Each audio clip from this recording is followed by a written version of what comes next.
Welcome to Realistic Fitness and SCGPirates.com, brought to you by Adidas. I'm Angelo Gingerelli. In this week's episode, we're going to take a look at kettlebell training. Kettlebells are an awesome training implement, especially for people who have been working out for a while and are kind of sick of the traditional barbells, dumbbells, Nautilus machine type movements and want to train in a different way.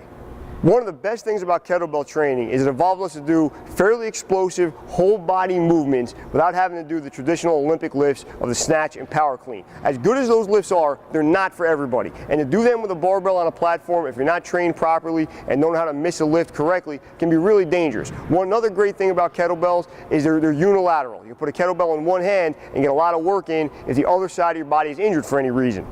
Kettlebells are great for the upper and lower extremity, and one of the things they do better than any other kind of weight training equipment is they force your body to stabilize an awkward implement. The size of the kettlebell is not conducive to being held overhead or held in a low squat position, so your body has to fire those small muscles and work on its balance and proprioception in order to keep your body in the right position and lift the kettlebell successfully.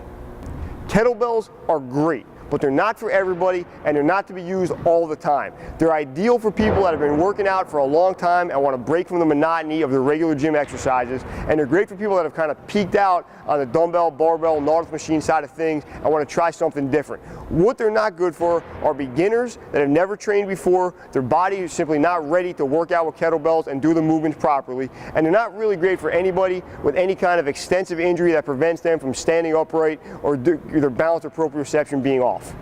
One of the simplest and most effective total body kettlebell exercises you can do is what we call at Seton Hall a squat and pull. You're going to stand with the kettlebell right between your body, right at the midline of your body, between your feet. Let me try that again. One of the most simple yet most effective total body kettlebell exercises you can do is what we call at Seton Hall the squat and pull. You're going to put the kettlebell right between your feet when your feet are a little wider than your hips, or basically shoulder width apart. You're going to squat down, weight on your heels, butt back first, hands hanging down, and you're going to grab the kettlebell with both hands. I'm in a nice good low squat position. My shoulder blades are retracted towards each other, my chest is up, my hips are back, and my weight is on the heels of my feet. I'm going to grip the kettlebell handle with both hands. I'm going to do a squat, and as I do my squat, I'm going to pull the kettlebell right to my chin. Then I'm going to come down, reset myself in that good low squat position again, weight on my heels, weight back, chest up, shoulder blades retracted, and I'm going to squat and pull till I get to my chin.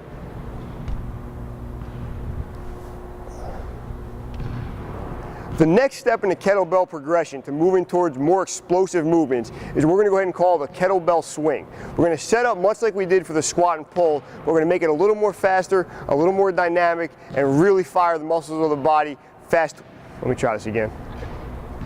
The next step in the total body kettlebell training progression is a kettlebell swing. We're going to set up much like we did during the squat and pull. We're going to fire our fast twitch muscle fibers and do a little bit more dynamic of a movement. So everything's about the same as it was in the last lift. The kettlebell is right at the midline of my body, feet shoulder width apart. I'm going to squat down, good squat position, grip the kettlebell, and now as I do my squat, instead of doing a pull, I'm actually swing the kettlebell away from my body until I get to shoulder height.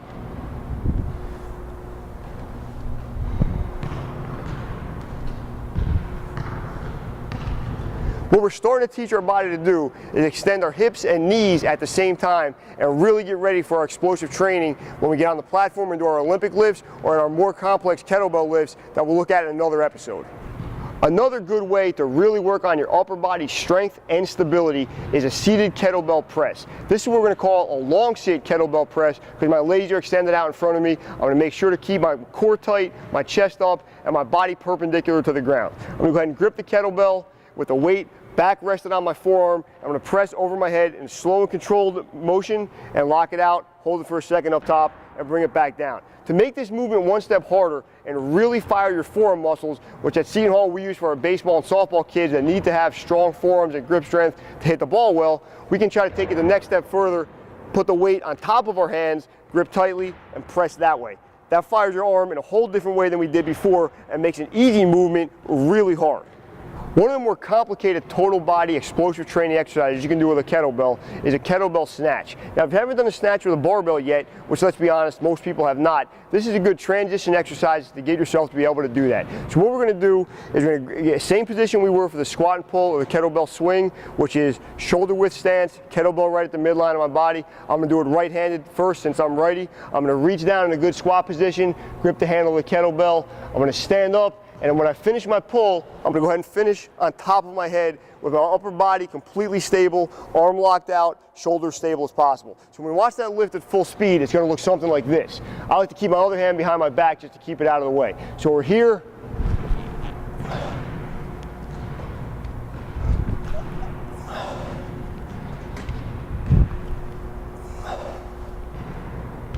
Now the kettlebell snatch is a great lift, but it's definitely not for beginners. That's the most advanced thing we've shown you today, and don't start the kettlebell snatch unless you're ready for it.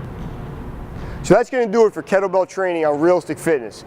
The 4 exercises we showed you today are a great way to get started on kettlebell training. They're fairly basic movements that use most of the muscles in your body and will really get you started on a way to using kettlebells effectively in your workouts. Remember, if you haven't been training for a while, don't start with kettlebells, start with traditional weight training exercises and work your way up to kettlebells. Until next time, I'm Angelo Gingerelli and you've been watching Realistic Fitness on SHUPirates.com.